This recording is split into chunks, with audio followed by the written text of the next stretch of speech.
Hi, I'm Vyakhya from Class 8 Amity International School. Hi, I'm Muskan from 7th grade, the Heritage School. So, this is our project. It's a microcontroller based light follower robot. I'm going to explain the hardware and later on she will explain the programming and the software. So basically this has four major parts: the controller, the input, output and the power supply. The LDR sensors in the front are the input.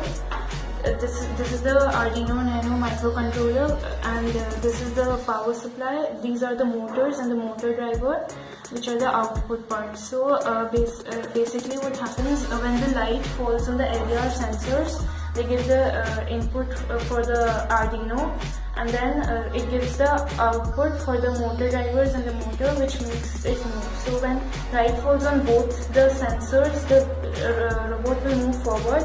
When it will fall on, say, the left one, it will turn towards the left, and when it will fall on the right, it will turn towards the right. She will now explain the program.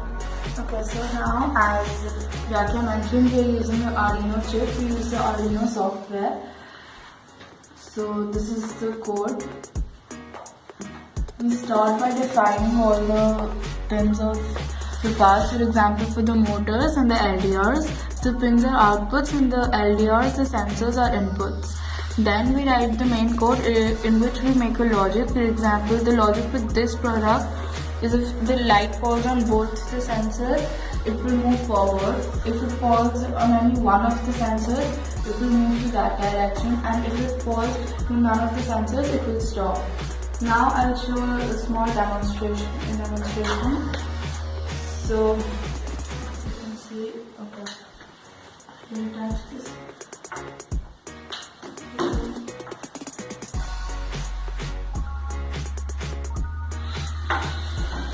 Now if the light is falling on both, it's like this. I remove it.